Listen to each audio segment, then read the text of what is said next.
नमस्कार, दिन भर की बड़ी खबरों में आपका स्वागत है। मैं हूं आपके साथ मानसी। आज इस बुलेटिन में बात होगी कोर्ट से दिल्ली के सीएम अरविंद केजरीवाल को मिली बड़ी राहत की, राहुल गांधी की मोदी सरकार पर करारे तंज की, देखेंगे विपक्ष के नेताओं पर हो रही कार्रवाई को लेकर सुप्रीम कोर्ट के पूर्व जज के सवालों की, तमिलनाडु के सीएम के आरटीआई को लेकर बड़े बयान की, जानेंगे लोकसभा चुनाव टाले जाने की क्यों शुरू हुई है मांग, और बुलेटिन के आखिर में बात एमपी बीजेपी में बगावत की। लेकिन तमाम बड़ी खबरों से पहले एक नजर आज की सुर्खियों पर। बिहार में एनडीए को बड़ा झटका, सहयोगी दल चिराग पासवान की लोक जनशक्ति पार्टी से 22 नेताओं ने एक साथ दिया इस्तीफा, चिराग पर लगाए टिकट बेचने के आरोप। कथित शराब घोटाला मामले में बीआरएस नेता के कविता की जमानत अर्जी पर सुनवाई हुई पूरी, कोर्ट ने सुरक्षित रखा फैसला। कर्नाटक में बीजेपी की बड़ी मुश्किलें, अमित शाह से नहीं मिले पूर्व डिप्टी सीएम केएस ईश्वरप्पा, अब बीजेपी उम्मीदवार के खिलाफ लड़ेंगे चुनाव। और शेयर बाजार में तेजी, 350 अंकों की बढ़त के साथ 74,227 पर बंद हुआ सेंसेक्स, तो 80 अंकों की बढ़त के साथ 22,514 पर बंद हुआ निफ्टी। सुर्खियों के बाद अब बात आज की सबसे बड़ी खबर की। आम आदमी पार्टी को कोर्ट से लगातार राहत मिल रही है। पहले पार्टी के सांसद संजय सिंह को जमानत मिली और वो जेल से बाहर आ गए, और अब जेल में बंद दिल्ली के सीएम अरविंद केजरीवाल को हाई कोर्ट ने बड़ी राहत दी है। तो क्या फैसला किया है कोर्ट ने, देखिए ये रिपोर्ट। कथित शराब नीति से जुड़े मनी लॉन्ड्रिंग मामले में गिरफ्तार अरविंद केजरीवाल को जमानत भले ही न मिल पाई हो, लेकिन हाई कोर्ट ने उन्हें बड़ी राहत दी है।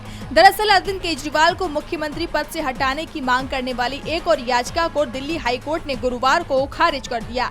कोर्ट ने कहा कि इस बारे में कदम उठाना एलजी और राष्ट्रपति के अधिकार क्षेत्र में है, ऐसे में इस तरह का आदेश हम नहीं दे सकते। इसके साथ ही कोर्ट ने एक अहम टिप्पणी करते हुए कहा कि कई बार राष्ट्रीय हित निजी हित से बड़े होते हैं, लेकिन ये निर्णय केजरीवाल का है। बता दें कि इससे पहले भी हाई कोर्ट केजरीवाल को सीएम पद से हटाने वाली एक जनहित याचिका खारिज कर चुका है।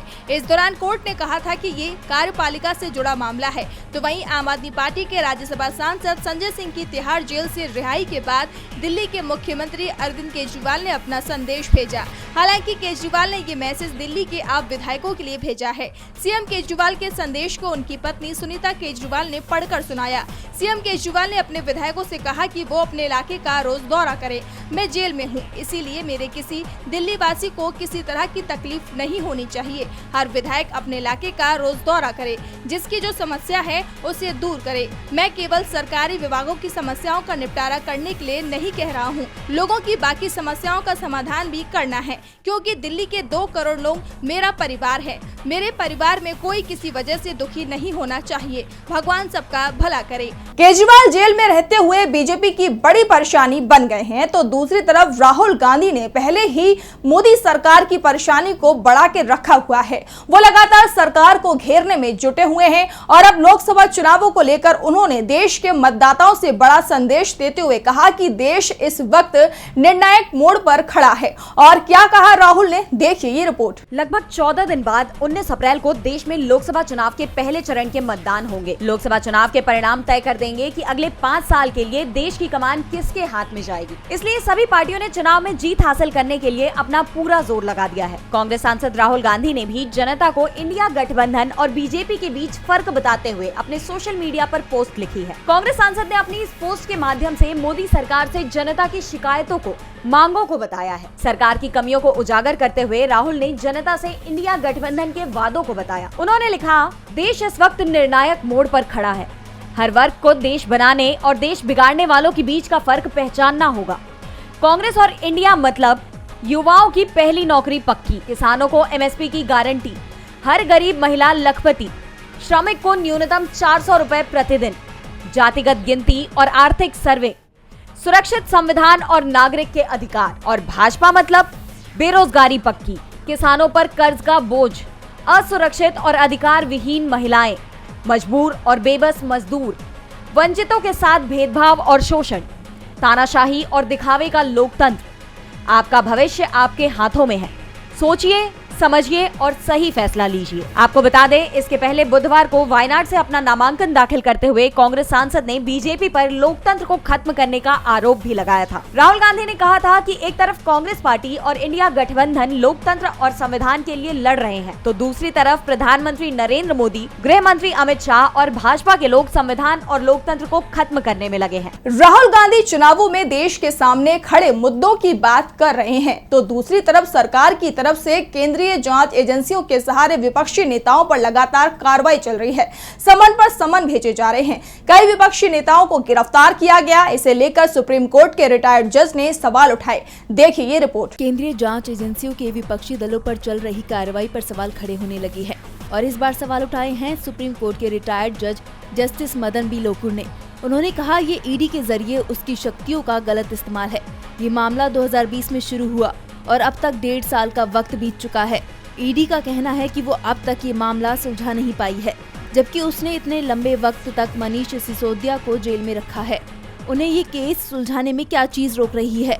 अगर उनके पास सभी सबूत हैं तो वो चार्जशीट क्यों नहीं फाइल कर रहे हैं? और वो कौन से मटेरियल हैं जिनके आधार पर वो इस निष्कर्ष पर पहुंचे हैं कि अरविंद केजरीवाल को गिरफ्तार किया जाना चाहिए? दिल्ली शराब नीति से जुड़े मनी लॉन्ड्रिंग मामले में आप नेताओं को जमानत न मिलने के सवाल पर मदन बी लोकुर ने कहा, मुझे लगता है कि आरोपियों को जमानत मिलनी चाहिए। उन्हें जेल में क्यों रखा गया है? उदाहरण के लिए क्या ऐसा कोई सबूत है जिससे मनीष सिसोदिया छेड़छाड़ कर सकते हैं?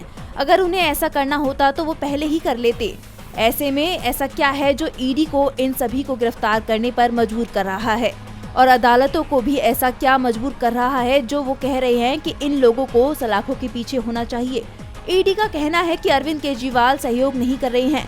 तो क्या आप चाहते हैं ये किसी भी आरोपी का संवैधानिक हक है कि वो चुप रहे?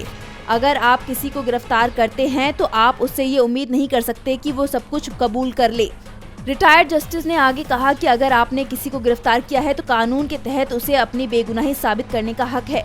सामान्य तौर पर कोई तब तक बेगुनाह है जब तक कि वो दोषी साबित नहीं हो जाता, लेकिन यहाँ ये पलट दिया गया है। दूसरी बात यह है कि आपने उन्हें गिरफ्तार सिर्फ इसलिए किया है क्योंकि उनके पास ऐसा करने का अधिकार है। जस्टिस मदन लोकुर ने वही सवाल किए हैं जो आज देश के अधिकांश लोगों के मन में चल रहे हैं। केंद्रीय जांच एजेंसियां ही नहीं, दूसरे संवैधानिक संस्थाओं पर भी विपक्ष सवाल उठाने लगा है। तमिलनाडु के सीएम एम.के. स्टालिन ने आरटीआई पर बड़ा दावा किया और इसे भी मोदी सरकार की एजेंसी बता दिया। तो आखिर क्यों स्टालिन ने किया ये दावा? देखिए ये रिपोर्ट। लोकसभा चुनाव के दौरान राजनीतिक दलों के बीच आरोप प्रत्यारोप के सिलसिले काफी तेज हो गए हैं। इसी कड़ी में बीजेपी कच्चा तीवू द्वीप के मुद्दे को लेकर कांग्रेस को घेरने की कोशिश में जुटी है। पीएम मोदी ने आरोप लगाया है कि कच्चा तीवू द्वीप को कांग्रेस सरकार ने श्रीलंका को सौंप दिया, जबकि ये भारत का हिस्सा था, जिसके चलते मामले में विवाद बढ़ता जा रहा है।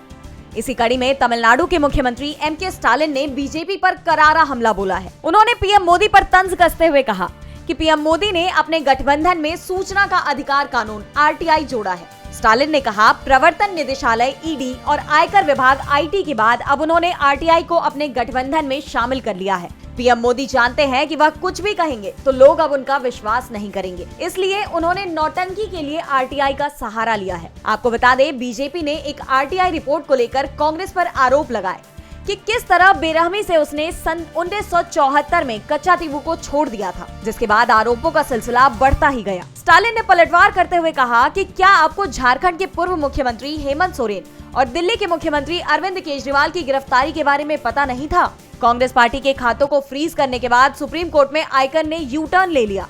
आपको पता नहीं है कि आईटी, ईडी और सीबीआई क्या कर रही है? मुख्यमंत्री ने कहा कि सामाजिक न्याय और समानता के लिए आगामी लोकसभा चुनावों में भाजपा को हराया जाना चाहिए। हालांकि भाजपा को भी पता है कि दक्षिणी और उत्तरी राज्यों के लोग उसे सत्ता से हटा देंगे। हर एजेंसी बीजेपी का प्रचार कर रही है। तमिलनाडु के सीएम स्टालिन के बयान पर अब आरटीआई भी सवालों में है, तो दूसरी तरफ पीएम के बिहार के चुनावी दौरे पर विपक्ष ने सवाल उठा दिए हैं। आरजेडी नेता तेजस्वी यादव ने तंज कसा है, तो हाल ही में महागठबंधन छोड़ एनडीए में जाने वाले नीतीश कुमार भी सवालों में घिरे हुए हैं। पीएम मोदी की जमुई रैली को लेकर चर्चाएं तेज हैं। गुरुवार को अपने चुनाव अभियान के तहत पीएम मोदी बिहार के जमुई पहुंचे। इस दौरान उन्होंने इंडिया गठबंधन पर निशाना साधा, साथ ही अपने कार्यकाल की उपलब्धियां भी गिनवाई। इस दौरान मुख्यमंत्री नीतीश कुमार भी मंच पर मौजूद रहे। नीतीश कुमार को एक बार फिर सफाई देनी पड़ी कि अब वो नहीं पलटेंगे। क्योंकि नीतीश कुमार के फिर से पलटने की चर्चाएं शुरू हो गई हैं। इसलिए नीतीश कुमार को एक बार फिर कहना पड़ा, प्रधानमंत्री जी मैं कहीं नहीं जाऊंगा, आपके साथ रहूंगा।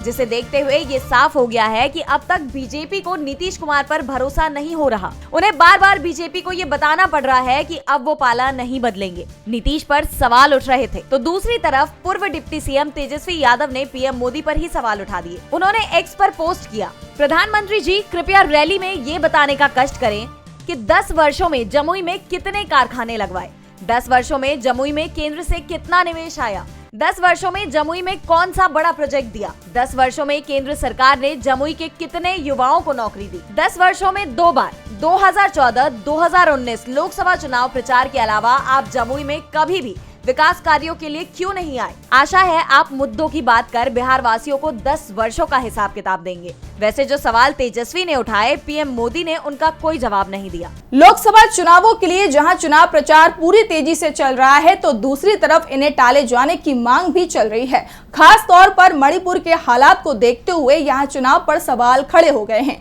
और अब सीजीआई और चुनाव आयोग से इसे लेकर बड़ी मांग की गई है। तो क्या है मामला, देखिए ये रिपोर्ट। लोकसभा चुनावों के पहले चरण की वोटिंग के लिए अब 2 सप्ताह का ही समय बचा हुआ है। 19 अप्रैल को पहले चरण का मतदान होना है, लेकिन चुनावों को लेकर अब Delhi Meitei coordinator committee DMCC ने मणिपुर के हालात को देखते हुए चुनाव टालने की मांग की है। DMCC में कई मैतेई संगठन शामिल हैं, जिन्होंने CGI, DY चंद्रचूड़ और चुनाव आयोग को पत्र लिखकर मणिपुर में चल रही जातीय टकराव के कारण वहां लोकसभा चुनाव टालने की मांग की। मणिपुर की 2 संसदीय सीटों आंतरिक मणिपुर और बाहरी मणिपुर के लिए 19 और 26 अप्रैल को वोट डाली जाएंगी। DMCC ने अपने पत्र में कहा है कि अभी राज्य में ऐसे हालात नहीं है कि चुनाव कराया जा सके। दिल्ली मैतेई कोऑर्डिनेटिंग कमेटी में दिल्ली मैतेई, लिकलाम नगाकपा, एरामदाम मणिपुर, अंतर्राष्ट्रीय मैतेई जैसे संगठन शामिल हैं, जो 3 मई 2023 से लगातार जातीय टकराव पर सरकार की आलोचना कर रहे हैं। इन संगठनों ने दावा किया है कि मणिपुर में जातीय टकराव के चलते जनता का मानसिक, आर्थिक और राजनीतिक नुकसान हुआ है।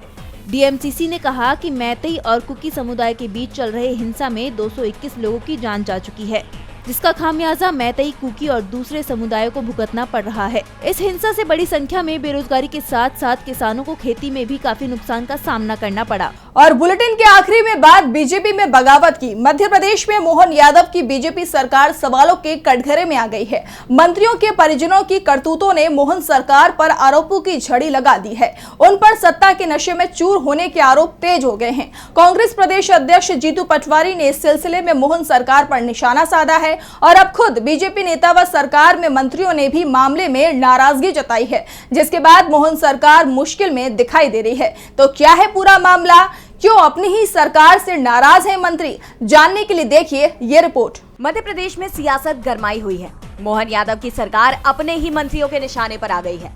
मध्य प्रदेश के राज्य मंत्री नरेंद्र शिवाजी पटेल के बेटे अभिज्ञान पर गुंडागर्दी के आरोप लगाए गए हैं। अभिज्ञान पर एक जोड़े के साथ मारपीट के आरोप लगाए गए हैं, जिसके बाद मामले में पुलिस की कार्रवाई होने पर अभिज्ञान और उसके दोस्तों ने आरोप लगाया कि पुलिस कर्मियों ने उन्हें प्रताड़ित किया और 4 पुलिसकर्मियों को निलंबित कर दिया गया।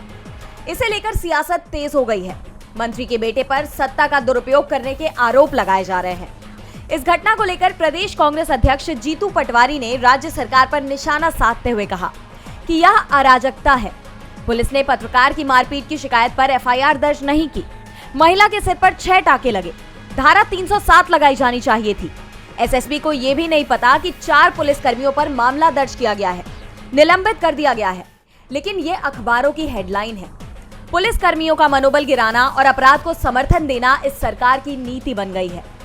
जीतू पटवारी ने मुख्यमंत्री मोहन यादव पर निशाना साधते हुए कहा कि जब आपके मंत्रियों के परिवारजन लोगों को डराते हैं तो आप असहाय नजर आते हैं। कृपया ऐसी कार्रवाई करें कि लोगों को कानून पर भरोसा हो। तो वहीं अब इस घटना को लेकर बीजेपी के नेताओं में भी नाराजगी नजर आ रही है। बीजेपी नेताओं का कहना है कि मंत्री नरेंद्र शिवाजी पटेल के बेटे से जुड़ा मामला भाई भतीजावाद के खिलाफ पार्टी के लोकसभा चुनाव अभियान को नुकसान पहुंचाएगा। मोहन सरकार एक तरफ विपक्ष के निशाने पर तो थी ही, लेकिन अब पार्टी में ही इसे लेकर मनमुटाव सामने आ रहे हैं, जिसके बाद इस लोकसभा चुनाव में पार्टी के लिए मुश्किल बढ़ती हुई नजर आ रही है। तो आज इस बुलेटिन में इतना ही। आप देखते रहिए DB लाइव। नमस्कार।